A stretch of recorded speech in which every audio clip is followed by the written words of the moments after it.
हाँ जी, जिन्होंने ली उनको कोई डाउट?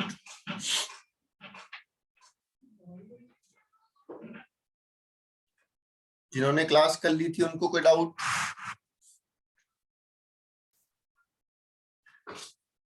ओके, तो नॉर्मल डेप्रिसिएशन हम पढ़ चुके हैं, एडिशनल डेप्रिसिएशन हम पढ़ चुके हैं। रेट ऑफ डेप्रिसिएशन के लिए आपको चार्ट भेज दिया जाएगा, उसमें अपने को ज्यादा दिमाग लगाने की जरूरत नहीं है, क्योंकि जो चीज हमें सीधी सीधी याद ही करनी है उसमें दिमाग लगाने की कोई जरूरत बेटा है नहीं। ओके, अब आ रहे हैं हम depreciation in case of electricity company. Depreciation in case of electricity company, इस कंसेप्ट को आप सिर्फ इसलिए ना पढ़ना कि ये सिर्फ डेप्रिसिएशन का पॉइंट है, इस कंसेप्ट को आप इसलिए पढ़ना कि ये और भी बहुत जगह काम आएगा। ठीक है, इसको पढ़ाने से पहले मैं छोटा सा एक्सपेरिमेंटल एग्जांपल आपको देता हूं, ध्यान से समझना।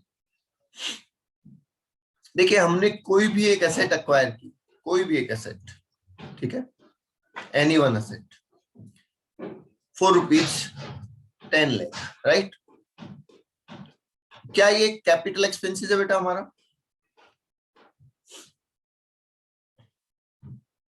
क्या ये कैपिटल एक्सपेंसेस है हमारा? Yes sir. Yes sir. तो हम इसका डिडक्शन देंगे।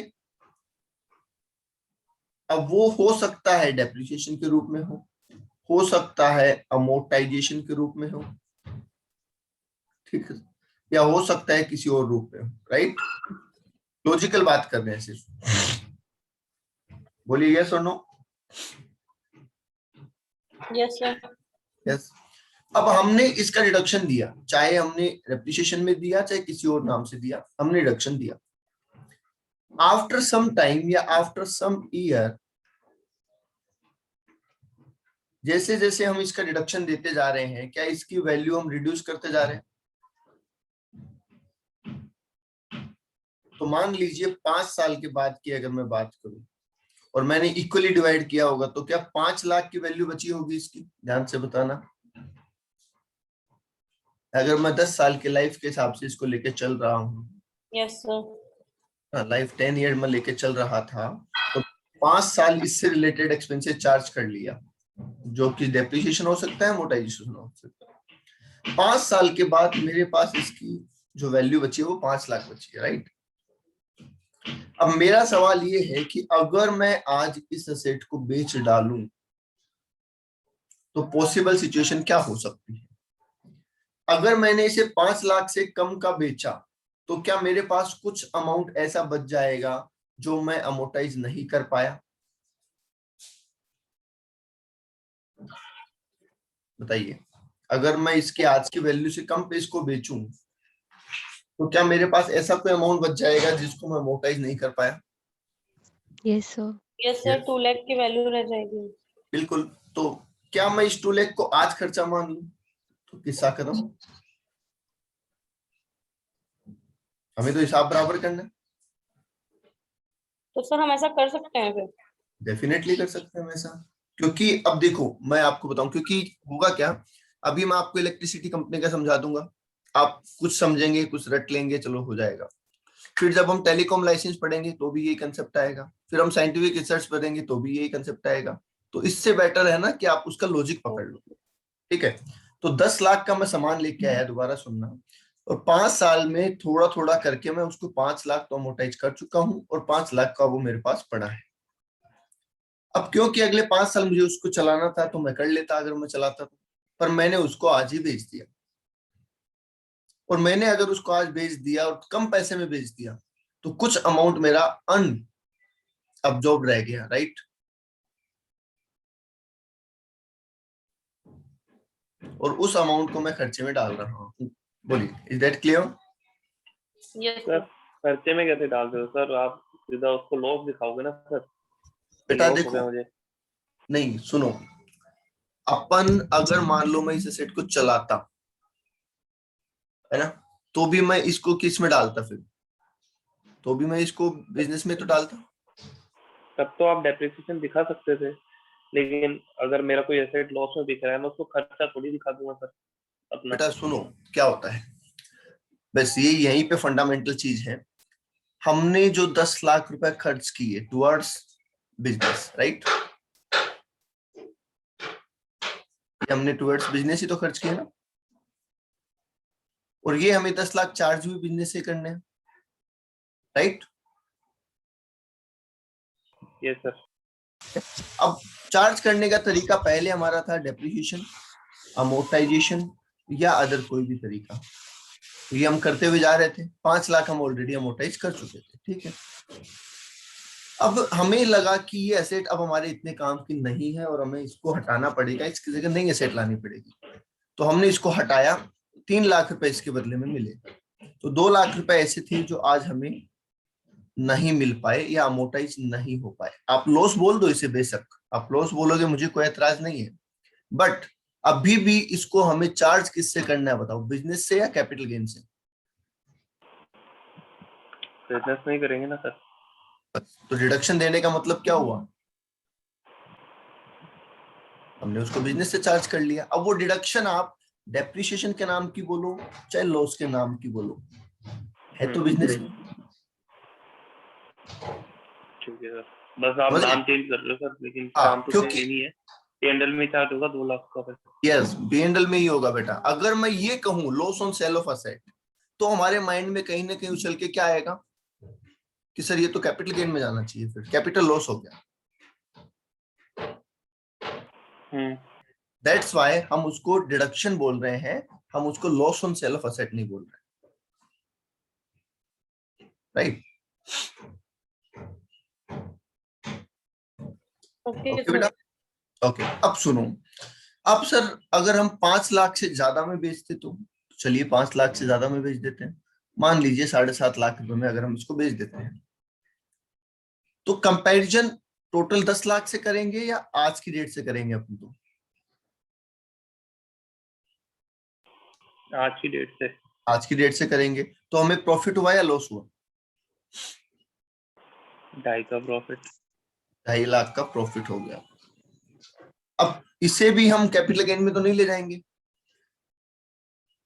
इसे भी हम बिजनेस में ले जाएंगे और रिवर्सल करेंगे, क्योंकि आज तक इस असेट पे हमने 5 लाख का खर्चा चार्ज किया था, तो दैट्स वाई हम इस 2.5 लाख को वापस उस खर्चे के अगेंस्ट इनकम चार्ज करेंगे, राइट। तो ये हो जाएगा बिजनेस इनकम, बोलो हाँ या ना। Yes, sir.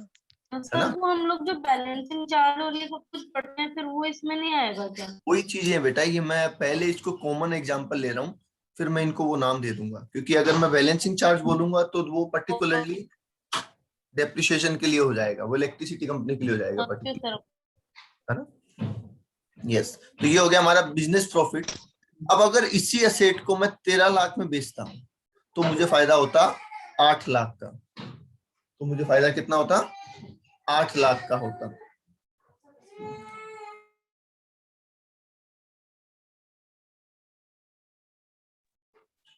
ठीक है, अब 8 लाख का जब मुझे फायदा होता, तो मैंने आज तक डेप्रिसिएशन कितना चार्ज किया था या खर्चा कितना चार्ज किया था इस एसेट के लिए, 5 लाख।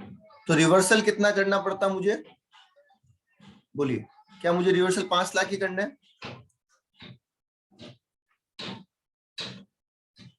बोलिए।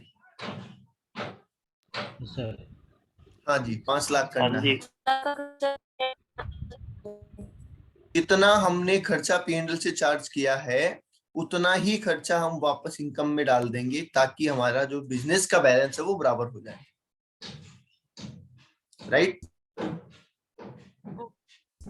और ऊपर का जो हमें बचा है वो हम क्या कर देंगे, अब कैपिटल गेन का नाम आएगा, क्योंकि कैपिटल गेन तभी होता है जब ओरिजिनल कॉस्ट से ज्यादा हो।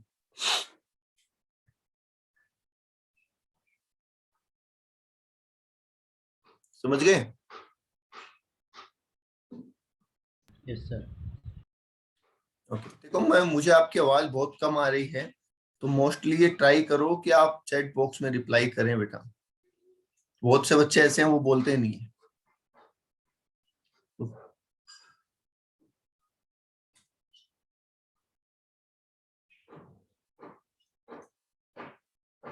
चलिए, तो अब मैं आपको depreciation in case of electricity company बता रहा हूं। जब वो आप अगर कंसेप्ट समझ गए तो ये आप बहुत आसानी से समझ जाएंगे। तो देख लीजिए पहले, option to charge depreciation on SLM और डब्ल्यूडीवी। आपके पास ऑप्शन होता है कि आप चाहे एसएलएम लगाएं और चाहे डब्ल्यूडीवी लगाएं। Once option exercise can't change, एक बार आपने ऑप्शन ले लिया तो आप उसे चेंज नहीं कर पाएंगे। ठीक है, अब आप डेप्रिसिएशन कैसे लगाएंगे? नॉर्मल एसएलएम वाला method, cost minus scrap upon life. ठीक है, वही एग्जांपल ले लो क्या जो अभी हमने पढ़ा।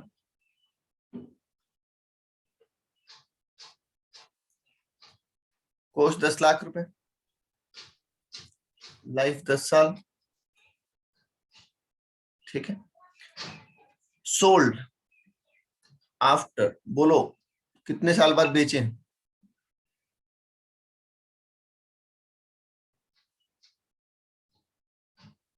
कितने साल बाद सोल्ड करें? 7। 7 साल। चलिए जी, 7 साल बाद बेच दिया।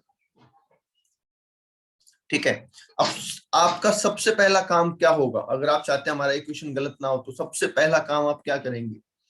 आप जितने टाइम बाद भी बेच रहे हैं उसकी बुक वैल्यू निकाल देंगे। आप में से कोई है जो बुक वैल्यू मुझे निकाल के दे सकता है? या डब्ल्यूडीवी बोल दो, जिस दिन आप बेच रहे हैं उस दिन की बुक वैल्यू या डब्ल्यूडीवी निकाल के कौन दे सकता है?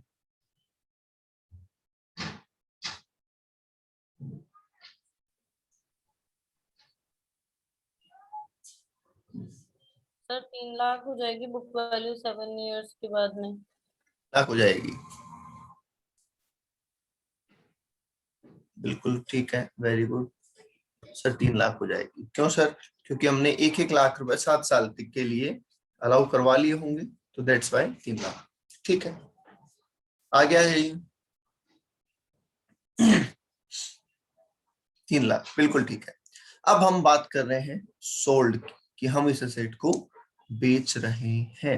ठीक है, पहला पॉइंट हम सिंपल सा लिखते हैं, sale price is more than book value. और दूसरा पॉइंट मैं यहां लिख रहा हूं, sale price is less than book value. ठीक है, पहले लेस देन पे आओ। अगर मैं इस 3 लाख की एसेट को 2 लाख में बेच दूं तो बोलिए क्या 1 लाख का नुकसान आ रहा है? यस क्या सर। बिल्कुल, तो हम इसे नाम क्या देंगे? टर्मिनल डेप्रिसिएशन, आखिरी डेप्रिसिएशन, कि भैया जो बचा खुचा है वो डेप्रिसिएशन का नाम लो और जय सिया राम। हो गए साहब बराबर। अब चाहे देखो, हमने यहां उसको डिडक्शन बोल दिया था in name of terminal depreciation.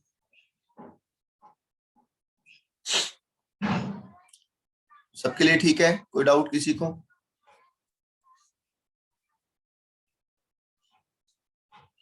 Okay, अब आ जाइए यहाँ पे, sale price is more than book value. अब इसमें 2 कॉम्बिनेशन बनते हैं कि सेल प्राइस ओरिजिनल कॉस्ट से ज्यादा है और सेल प्राइस ओरिजिनल कॉस्ट से कम है। हम मान लेते हैं सेल प्राइस अगर ओरिजिनल कॉस्ट से कम है तो क्या होगा?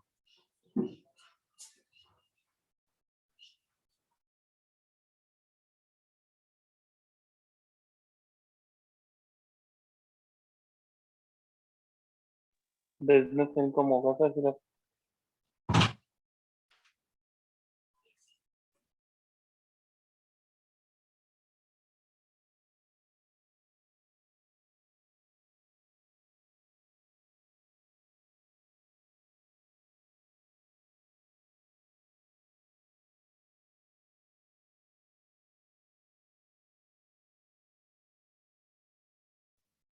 हाँ जी, पंकज कह रहे हैं सर प्रॉफिट हो जाएगा, बिजनेस इनकम हो जाएगी। बिल्कुल ठीक कह रहे हैं सर। मान लीजिए हमने इस एसेट को बेच दिया कितने रुपए में? 5,50,000 रुपए में। तो कितने रुपए की बिजनेस इनकम होगी पंकज? 2.5 की सर। 2.5 लाख की? बाकी लोग, प्रेरणा, प्राची, समृद्धि, आर्य, अंशु, सर एक बार रिपीट कर दीजिए, आपने सेल प्राइस 5,50,000 लिखी है ना? बिल्कुल सेल प्राइस 5,50,000 रुपए है। सेम यही केस है, हमारी बुक वैल्यू है 3 लाख। ओके। तो बेसिकली लेकिन हमने, ये ओरिजिनल कॉस्ट तो लिखा ना। आप सोचो आप क्या हमारा देखोगे, केस आप सोचो आप क्या देखोगे।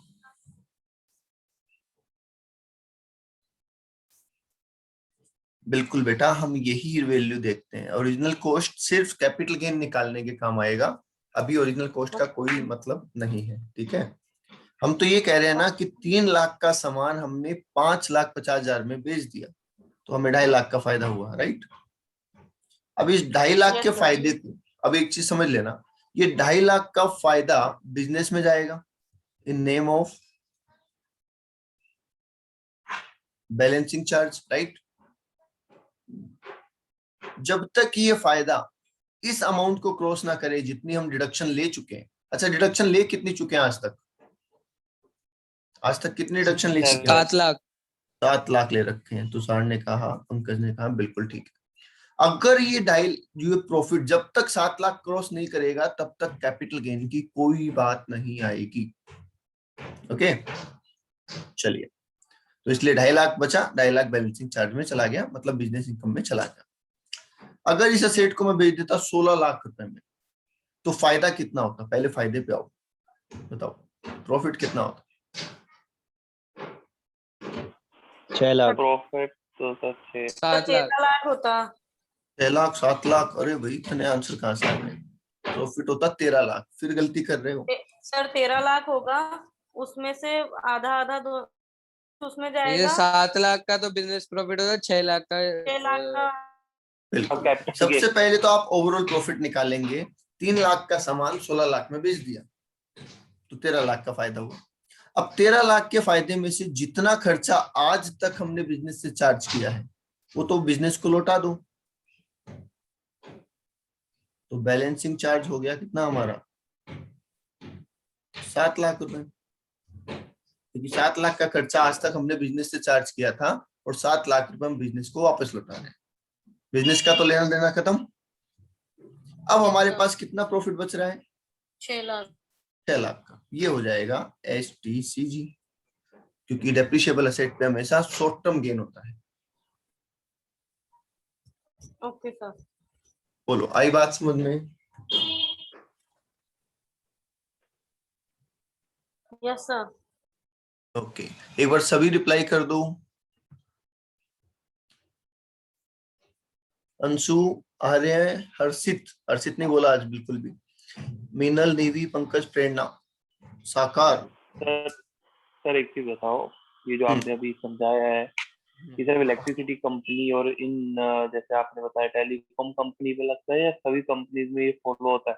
दूसरा, ये काम सिर्फ टैक्सेशन पर्पस के लिए है, नॉर्मल जो अकाउंटिंग है उसमें तो मैं ये काम नहीं दिखाता ना कि इतना मेरा बिजनेस इनकम। देखो, मैंने पहली क्लास, ठीक है मैं आपका जवाब दे देता हूँ। पहली बात तो अपन ने पहली क्लास में ही एक डिस्कशन की थी कि 2 पर्सन होते हैं, एक अकाउंटेंट होता है और एक टैक्स प्रोफेशनल होता है।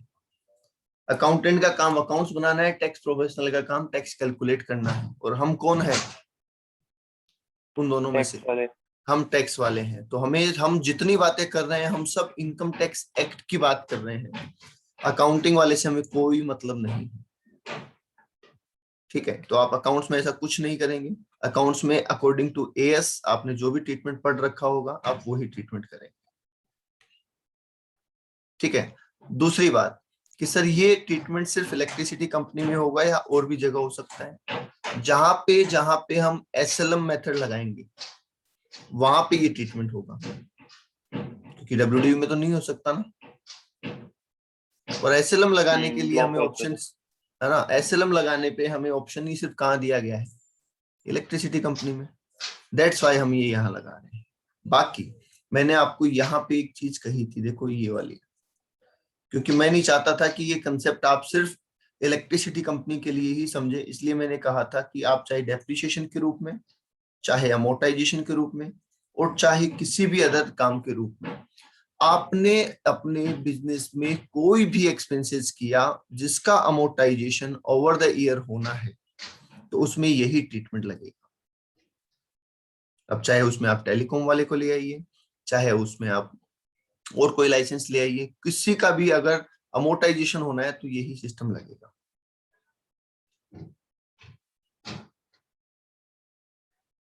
ठीक है, तो आप ये बिल्कुल याद ना करें कि ये सिर्फ इलेक्ट्रिसिटी कंपनी के केस में। मैंने आपको लॉजिक समझाने की कोशिश की, आप लॉजिक पकड़ो।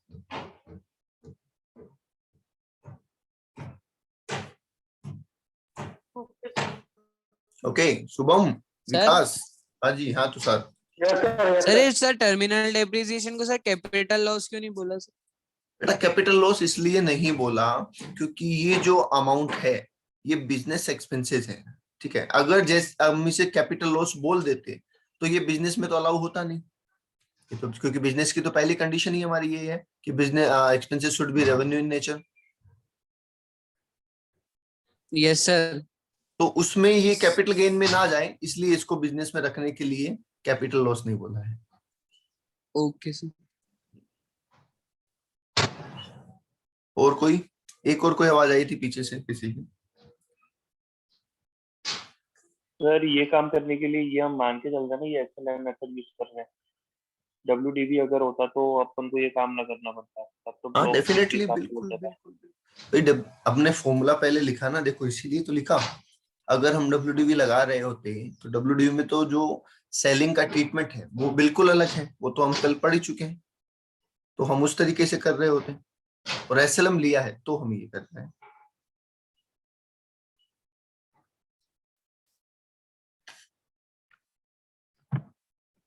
ओके चलिए, कल हमने एक बात और की थी। कल हमने ये बात की थी कि सर डेप्रिसिएशन लगाने के लिए, अच्छा मेरा सवाल है साकार से, हम डेप्रिसिएशन लगाने के लिए जब असेट देख रहे हैं कि असेट हमारे पास होनी चाहिए या नहीं होनी चाहिए, वो हम कब देख रहे हैं? एट द ईयर एंड देख रहे हैं या पूरे साल देख रहे हैं, या कैसे देख रहे हैं? मतलब डेप्रिसिएशन कब लगाते हैं हम बेसिकली? सर अजम्पशन मान लेंगे कि एट द ईयर एंड लगा रहे हैं। मान लेंगे नहीं बेटा, टैक्स में मे बी मस्ट ऐसे वर्ड नहीं होते ना, शायद मे बी ऐसे वर्ड नहीं होते। टैक्स में हमेशा रूल होते हैं। आप डेप्रिसिएशन कब लगाते हैं? ईयर एंड पे। ईयर एंड पे, तो मानने की जरूरत नहीं, हम लगाते ही ईयर एंड पे। ठीक है, क्योंकि याद होगा आपको ब्लॉक में मैंने एक वर्ड लिखा था, तीसरी line, WDV at end of year, right? Opening plus purchase minus sale, तो ये बच रहा था हमारे पास, और इसी पे हम डेप्रिसिएशन लगा रहे थे, राइट? Yes sir.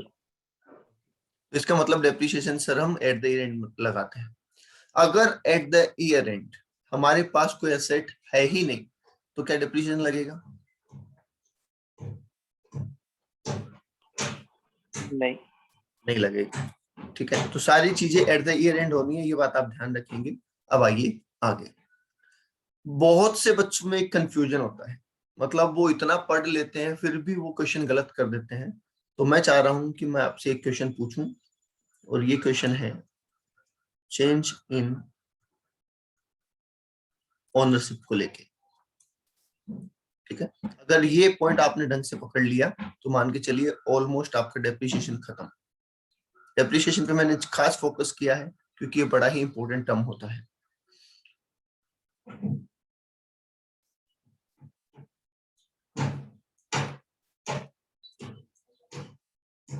ठीक है, by sale of asset, ownership change हो रही है बाय सेल ऑफ असेट, तो इसका इंपैक्ट क्या आएगा हम उसकी बात करते हैं। आपको बोला गया कि मिस्टर हर्षित एंड दूसरा मिस्टर पंकज, दो लोग हैं जी साहब। हर्षित के पास कुछ ओपनिंग एसेट पड़ी है, ओपनिंग मशीन पड़ी है 6 लाख रुपए की। ठीक है, हर्षित ने परचेज की मशीन एक्स, मशीन का नाम क्या है एक्स, परचेज की 2 लाख रुपए में। कब परचेज की? 2/11/2020 को करी सर, ठीक है। और हर्षित ने सोल्ड करी machine Y @ 3 lakh on 1 January 2021 to mister Pankaj, ठीक है। तीनों पॉइंट समझ में आ गए आपको? ये ओपनिंग है, ये परचेज है, ये सेल है। पंकज के पास सिमिलर असेट पड़ी थी ओपनिंग में 8 लाख, ठीक है। और बस ये परचेज जो हुई वो हुई है। अब आपको दोनों का डेप्रिसिएशन निकाल के देना है। बहुत सिंपल क्वेश्चन है, बच्चों का खेल होगा आपके लिए। चलिए, 2 लोगों का डेप्रिसिएशन निकाल के देना है, सिंपल सी बात है।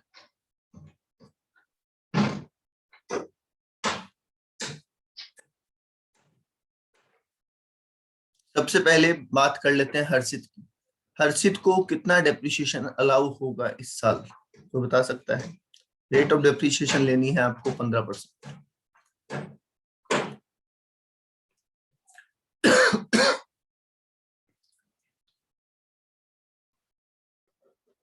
सर ओपनिंग मशीन पे तो पूरा ही लगेगा, और ये जो मशीन एक्स है इस पे आधा लगेगा। निकाल के बताओ बेटा, निकाल के बता दो बेटा। अच्छा सॉरी सर, हाँ। तभी एक बार अमाउंट निकाल के बताओ, तभी तो अपन देख पाएंगे ना कि किसने क्या गलती की।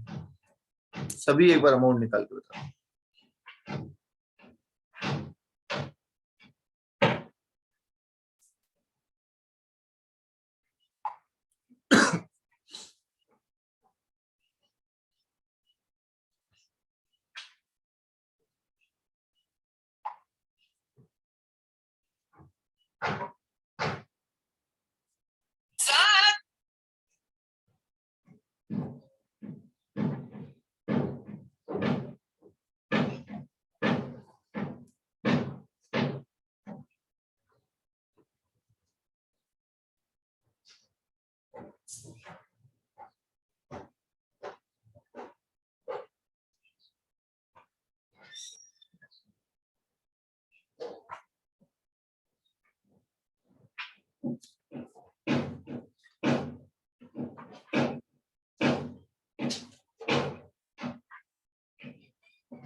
Sir closing WDV 4,02,500। 4,02,500 closing WDV। Depreciation कितना है सर? डेप्रिसिएशन ओपनिंग क्या मतलब ओपनिंग मशीन का तो टोटल अमाउंट बता दो बेटा डेप्रिसिएशन का। हाँ सर, अरे यार 90,000। और सर टोटल बेटा ऐसे मशीन नहीं, एक्स खरीद। एक सेकंड हर्षित बेटा, एक सेकंड बोलिए। ऐसा कभी भी कैलकुलेट नहीं करते हैं। डेप्रिसिएशन आपने जो भी कैलकुलेट किया होगा, आपको फाइनल फिगर बतानी है बेटा, किस पे कितना ये नहीं बताना है। Only the final amount of depreciation. 60,000 आएगा। 60,000, ठीक है। मीनल का रहा है 1,05,000, तुषार का रहा है 60,000, हर्षित का रहा है 60,000। ओके, और बोलिए।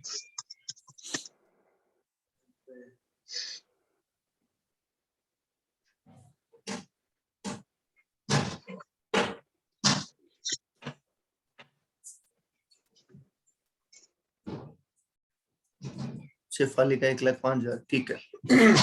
और सिद्धि, समृद्धि, आर्य, निधि, सौजन्य,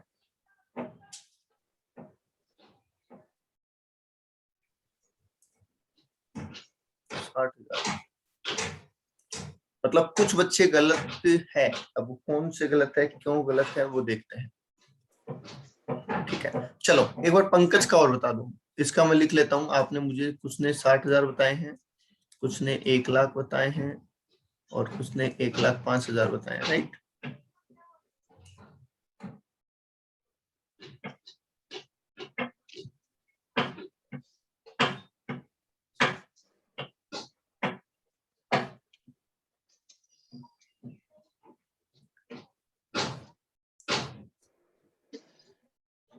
पंकज का और बता दो भाई। 1,35,000। 1,35,000 बता रहे हैं पंकज। और सर 142,500। 142,500 बता रहे हैं।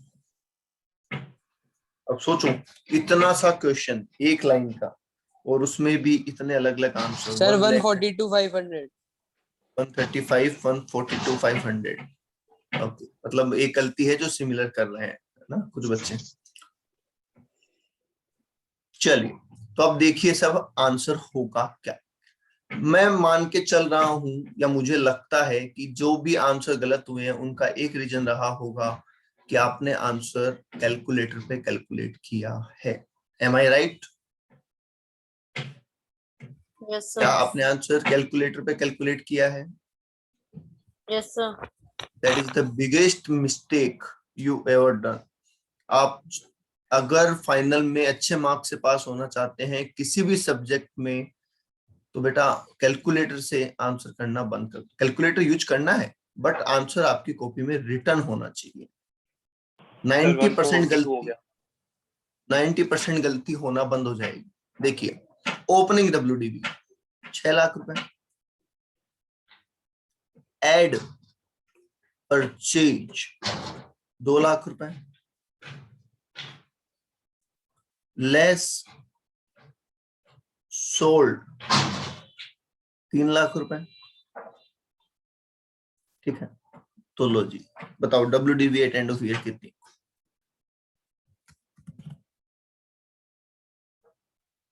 6 और 2 8, 8 में से गया 3, 5 लाख।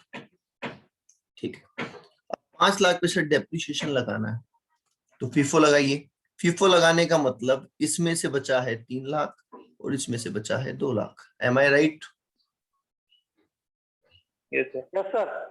ठीक है, तो ओपनिंग में जो 3 लाख बचा है इस पे तो मैं लगाऊंगा 15% पूरा, और नया जो 2 लाख बचा है इस पे मैं लगाऊंगा इससे half year। 15% का हाफ, क्योंकि ये डेट है बेटा हमारी 2/11। तो ये हो गया आपका 45,000 आई थिंक, और ये आपका हो गया 15,000। तो 60,000 वालों का आंसर सही है। जिन जिन का आंसर 60,000 आ रहा था उनका आंसर सही है। चेक कर लो किसने क्या गलती की, और अपनी गलती पकड़ में आ गई तो ठीक, नहीं आई तो पूछ लो। सर हमने ये जो जैसे ओपनिंग तो हमें दिया हुआ था ही, फिर हमने परचेज किया मशीन एक्स और सोल्ड किया वाई, तो इसमें ऐसा ऊपर कुछ डिटेल नहीं था ना ओपनिंग मशीन्स का एक्स वाई का, तो इसलिए मैं कंफ्यूज हो गई। ओपनिंग का तो कुछ हमें डिटेल जरूरत ही नहीं है बेटा। एक हाँ ओपनिंग चाहे ए हो, बी हो, सी हो, कुछ भी हो, हमें कोई सारा फर्क नहीं मिक्स पड़ता। हो गया उसमें तो। हाँ, तो सर इसलिए मेरा गलत हो गया थोड़ा सा। चलो, तो ये गलती ना लिखने की वजह से I think. Yes sir yes sir. चलिए, एक बार पंकज का और निकालते हैं। Opening WDV 8 lakh, right. Add purchase कितने रुपए? 3 लाख। ठीक है, सोल्ड कुछ है नहीं, सोल्ड तो कुछ है नहीं ना, तो ये आ जाएगा WDV at end of year कितने रुपए? 11 लाख, लेस डेप्रिसिएशन। अब 8 लाख तो ओपनिंग है, तो वो तो 15% पूरा ही लेके जाएगा। और जो 3 लाख की परचेज है ये डेट अब मायने आएगी। ठीक है, बेचने वाले के लिए डेट मायने नहीं रखती, खरीदने वाले के लिए मायने रखती। तो खरीदने वाले के लिए ये डेट के हिसाब से हाफ हो जाएगा क्या?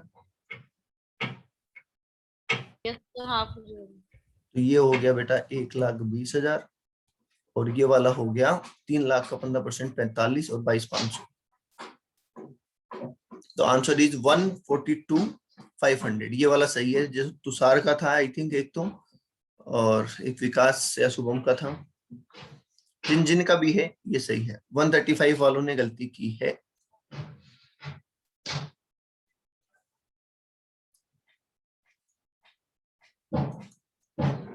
बताइए, आगे बात समझ में?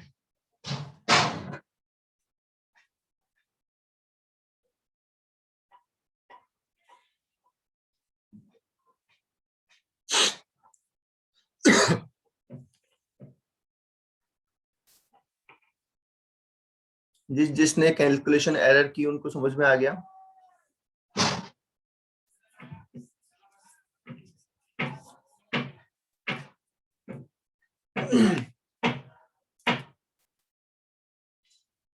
Anshu,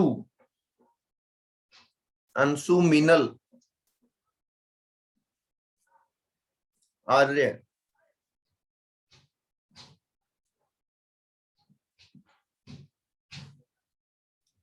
navy, okay. क्या आप लोगों को ये लगता है कि ये जो गलती किसी से भी हुई है व्हाटएवर, क्या ये गलती ना लिखने की वजह से ही हुई है? और अगर लिखते तो हम इजीली कर सकते थे, क्योंकि कंसेप्ट तो सारा पुराना वाला यूज किया, नया तो कुछ भी नहीं लिया हमने।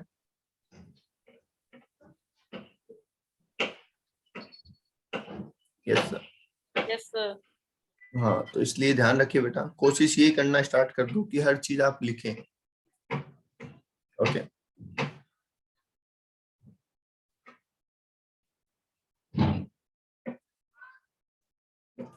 चेंज इन ओनरशिप में एक पॉइंट और बताया हुआ था आपको, और ये इंपॉर्टेंट मार्क कर लेना सीएमए फाइनल के पॉइंट ऑफ व्यू से। इंटर में तो नहीं आता, पर हमने पढ़ा हुआ है, फाइनल में आने के इसके चांस बढ़ जाते हैं,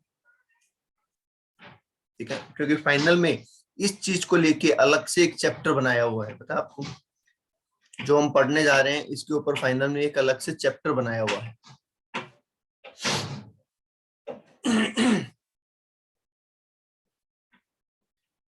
तो सुन लीजिए, change in ownership due to amalgamation,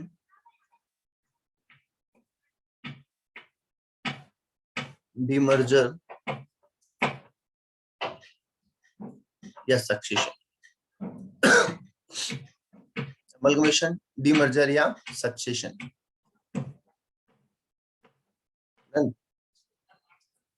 सबसे पहले तो मुझे ये बताओ कि जब हमारा कोई अमलगमेशन हो जाता है, डीमर्जर हो जाता है या सक्सेशन हो जाता है, तो डेप्रिसिएशन किसको अलाउ होता है? जैसे मैं अमलगमेशन की बात करूं तो अमलगमेटिंग कंपनी को या अमलगमेटेड कंपनी? सोच समझ के बोलना, अमलगमेटिंग कंपनी को या अमलगमेटेड कंपनी को?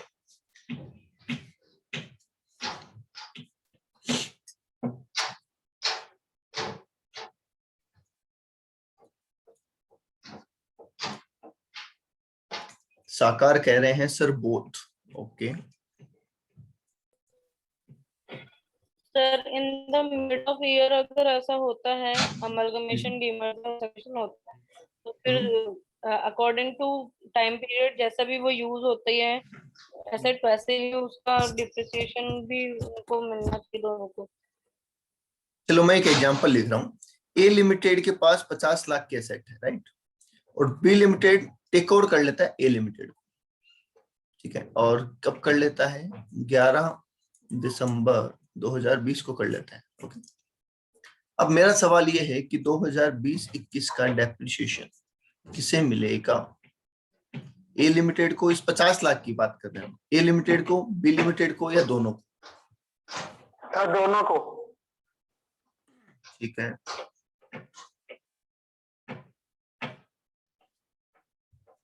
सर डे वाइज दोनों को। ओके, और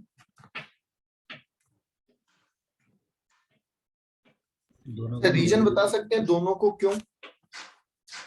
अभी थोड़ी देर पहले जब हर्षित ने अपनी एसेट बेची थी पंकज को, तब तो आपने सिर्फ पंकज को अलाउ किया था, हर्षित को नहीं किया था उस 3 लाख पे।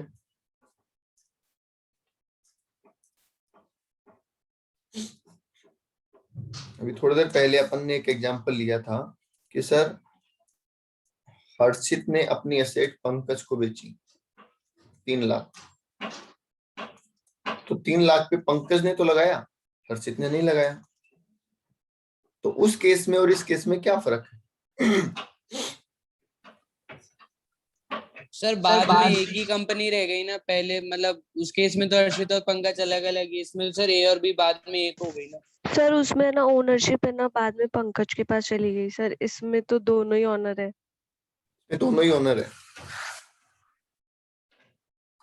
ठीक है। तो सर डीमर्जर में थोड़ी रह जाएंगे दोनों ओनर, एक ही डीमर्जर में भी दोनों ही होते हैं। चलिए सुनिए कैसे, मैं थोड़ा क्लियर। हाँ हाँ सर, सिर्फ इसमें जो हर्षित वाला वो केस था, उसमें सोल्ड तो उसने जनवरी में की है ना, 9 मंथ के लिए तो वो यूज हुई है ना हाँ हर्षित के पास में, तो डेप्रिसिएशन उसमें लग चुका ना, 6 लाख वाले में लग चुका ना फुल डेप्रिसिएशन। नहीं नहीं नहीं नहीं लगा बेटा, अपन ने तो वैल्यू कम कर दी ना, 3 लाख लगा कहाँ से? हम लगाते हैं एट द ईयर एंड, और ईयर एंड पे पहले ही हमने तो 3 लाख कम कर दिए। अब सुनो मेरी बात ध्यान से, सबके मैंने जानबूझ के आपके मन में एक सवाल डाला है, ठीक है, अब मैं उसका जवाब डाल रहा हूं, तो वो सुनिए।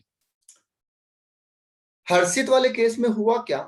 हर्षित वाले केस में सर हमने सेल किया था।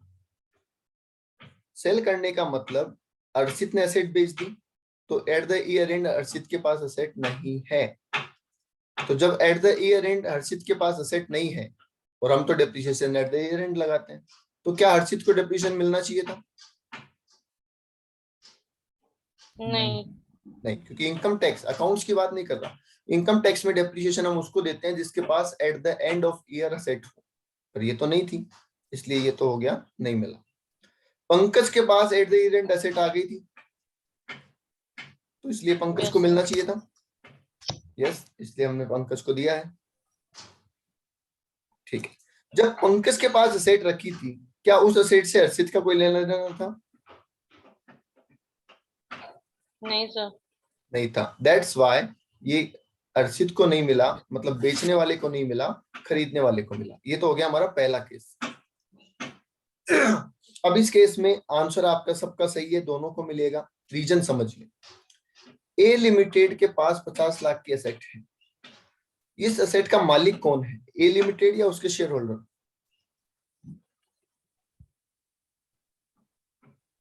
कंपनी के एसेट का मालिक कौन होता है?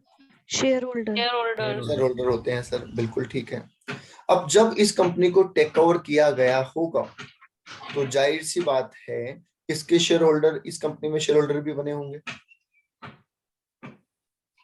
Yes sir. Right. Nature of merger पढ़ा है ना आपने, amalgamation in case of nature of merger.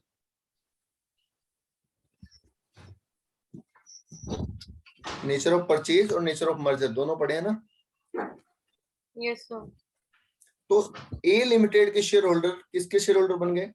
B limited के शेयर होल्डर बन गए, ठीक है। और असेट किसके पास चली गई? बी लिमिटेड के पास। तो मुझे बताइए, इस असेट में अभी भी पुराने मालिक भी हैं और नए मालिक भी हैं?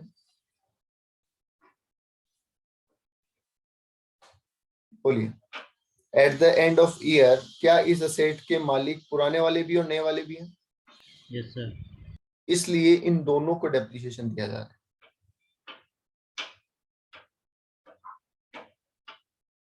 ठीक है। अब जब दोनों को देने की बारी आई तो बोला कैसे दें, तो बोले ठीक है नंबर ऑफ डेज में दे दो, जितने दिन उसने यूज किया उतने दिन उसको, और जितने दिन इसने यूज किया उतने दिन इसको। अच्छा, एक पॉइंट मैं एड ऑन और करना चाहता हूँ।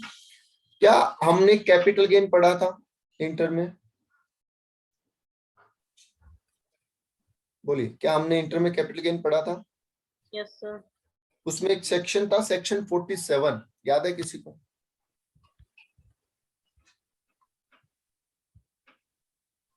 सर तो सेक्शन का नंबर याद नहीं है, लेकिन सेक्शन का नाम पता होगा तो याद आ जाएगा। चलो मैं फैक्ट पूछ लेता हूँ।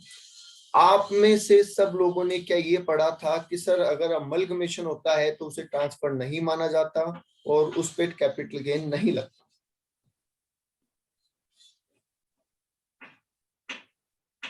यस सर, वो रूल्स लिखवाए थे उसमें था, है ना, कि अगर हमने ट्रांसफर हुआ है अमलगमेशन के रूप में तो उसे ट्रांसफर नहीं माना जाएगा, तो ना तो शेयर होल्डर के लिए टैक्स लगेगा ना कंपनी के लिए टैक्स लगेगा। Yes sir. ठीक है, तो सोचो जब ये ए लिमिटेड की एसेट बी लिमिटेड के पास गई और उसको इनकम टैक्स वाले ट्रांसफर ही नहीं मान रहे, तो फिर ये डेप्रिसिएशन एक दूसरे को देने से मना क्यों करेंगे? समझ पा रहे हैं? जब सेल हुई नहीं तो फिर डेप्रिसिएशन इनके लिए तो एक ही पर्सन है ना, ये दोनों एक ही पर्सन है। Yes sir. दैट्स वाई इन दोनों को मिल रहा है। अब करना क्या है आपको, सॉल्यूशन पहले बता दो, किसी को कोई डाउट है इसमें कि सर डेप्रिसिएशन दोनों को क्यों मिल रहा है? क्योंकि अकॉर्डिंग टू सेक्शन 47, मैं सीधा सीधा कह दूं, अकॉर्डिंग टू 47 इन सारे ट्रांजेक्शन को ट्रांसफर नहीं माना जाता। यह नहीं माना जाता कि ओनरशिप चेंज हो रही, क्योंकि वहां पे बहुत सारी कंडीशन है कि 75% शेयर होल्डर सेम होने चाहिए, सारी एसेट एंड लायबिलिटी ट्रांसफर होनी चाहिए, ऐसे बहुत सारी कंडीशंस है।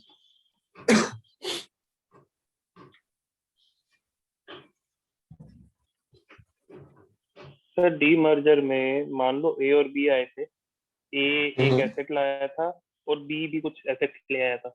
डी ले मर्जर आया में था? जब दोनों एसेट कंट्रीब्यूट किए थे ना अपने अपने, जब मर्ज हुए थे पहले, तो डी नहीं मर्जर नहीं के नहीं टाइम ये नहीं नहीं, पहले आप कंसेप्ट ही बेटा थोड़ा सा गलत ले रहे हो, सुनो मेरी बात। डीमर्जर का मतलब ये कहीं नहीं है कि पहले आप मर्ज हुए होंगे और फिर आप डीमर्ज हो रहे हैं।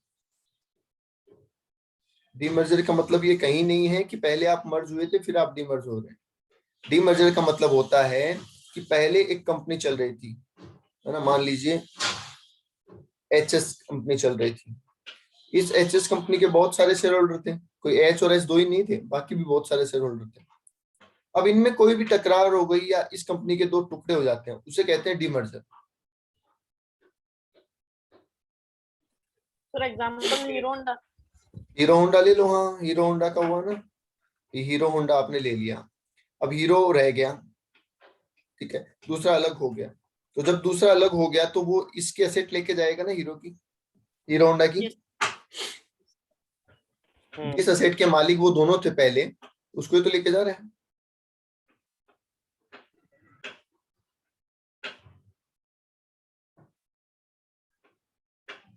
बोलिए, बात क्लियर है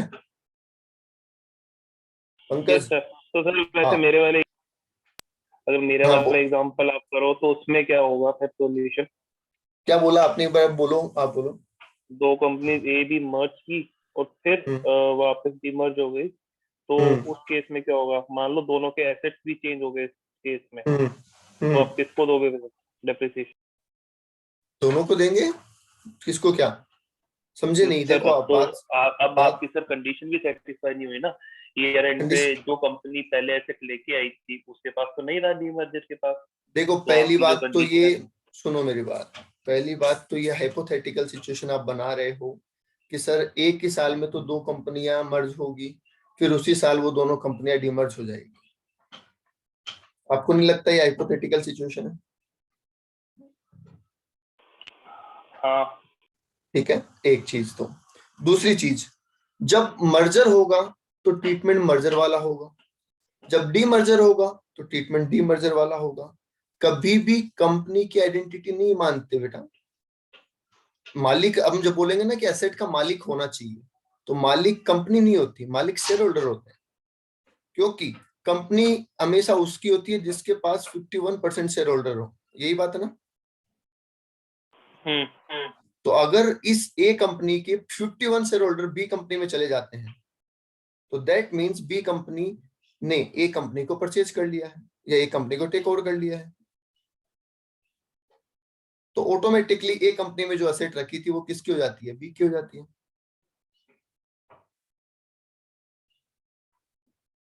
समझ पा रहे हैं? तो ये नहीं है, मान लो कि आप कहोगे कि sir X limited, Y limited और जेड लिमिटेड तीनों ने मिलकर ए बनाई, एक बार ये मान लीजिए।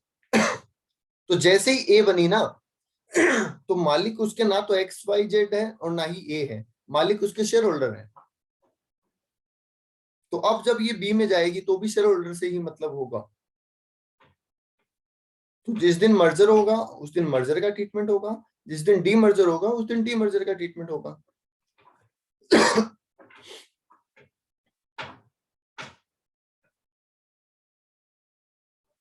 ओके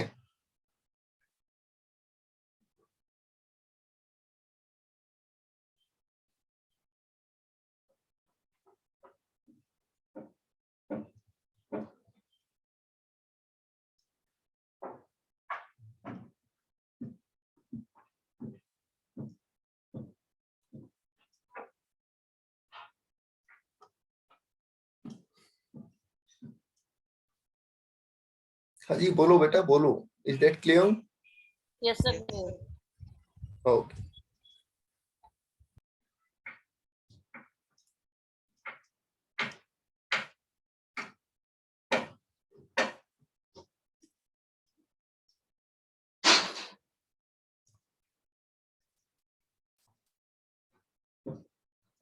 चलिए अगर अमलगमेशन, डीमर्जर या सक्सेशन ऐसा चीज जो 47 में ट्रांसफर नहीं है, उसकी वजह से ओनरशिप हो रही है चेंज, तो इन दैट केस आपको 2 स्टेप फॉलो करने हैं। पहला step, calculate depreciation as if no amalgamation और डीमर्जर टेक प्लेस।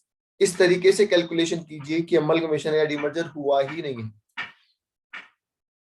ठीक है, तो जो एसेट जिसके पास है उसकी कैलकुलेशन नॉर्मली कर लीजिए, और आफ्टर दैट डिस्ट्रीब्यूट कर दीजिए उस डेप्रिसिएशन को दोनों कंपनियों के अंदर in proportion of number of days used. जिसने जितना इस्तेमाल भी लिया उतने डेज के हिसाब से आप उसको क्या कर दीजिए, प्रोपोर्शनेट कर दीजिए। फाइनल कमेंट आज के लिए। Yes sir clear. और बाकी सभी रिप्लाई कर दो, एटलीस्ट जब क्लास sir. ज्वाइन करें तब और जब क्लास एस्केप करें तब सभी रिप्लाई करें। सर हाँ बेटा बोलो। सर एक डाउट था हाँ हाँ बोलो बोलो, डाउट बोलो। सर। मार्चर जैसे ना 1 अप्रैल से सर 1 अक्टूबर को सर अमालगमेशन हुआ, तब तक ठीक। सर ए लिमिटेड ने यूज किया, पर सर वो मशीनरी सर 1 जनवरी से यूज हुई, तो सर बी लिमिटेड ने 1 जनवरी से यूज करी, तो सर उसके नंबर ऑफ डेज कब चलेगी? एक सेकंड, पुट टू यूज बोल रहे हो बेटा? सर हाँ सर, पुट टू यूज 1 जनवरी को हुआ, पर अमालगमेशन 1 अक्टूबर को हो गया था। चलो मैं एक बार आपका क्वेश्चन रिपीट कर रहा हूँ, आप मुझे बता देना कि मैं आपका क्वेश्चन सही समझाऊं क्या। ए लिमिटेड और बी लिमिटेड का 1 अक्टूबर को अमलगमेशन हुआ। ए लिमिटेड ने एक एसेट एक्वायर की थी जिसको उसने पुट टू यूज नहीं किया था, और वो एसेट एक्चुअल में पुट टू यूज ही 1 जनवरी को हुई, राइट? Yes sir. ओके, अब सबसे पहले तो मुझे बेटा ये बताओ, इस एसेट पे हम डेप्रिसिएशन फुल लगाएंगे या हाफ, अगर अमलगमेशन हुआ ही नहीं होता तो? सर हाफ लगता। हाफ हाफ लगेगा। लगता, बिल्कुल। तो पहले स्टेप में तो आप इसका डेप्रिसिएशन कैलकुलेट करेंगे हाफ, राइट? पहला स्टेप जो मैंने लिखा है उसमें तो आप कैलकुलेट करेंगे ना, एज इफ नो अमलगमेशन। अब दूसरे स्टेप में डिस्ट्रीब्यूट करना है। डिस्ट्रीब्यूट करना है तो ए लिमिटेड ने कितना यूज किया? 0 किया ना? Yes sir. और बी ने कुछ भी किया है, कुछ भी मान लो, कितने दिन है, 90 दिन है, 100 दिन है, जो भी है, तो इसका मतलब पूरा का पूरा वो डेप्रिसिएशन किसको मिल जाएगा? बी लिमिटेड को। B limited. Yes sir. और बोलिए, और किसी का कोई सवाल?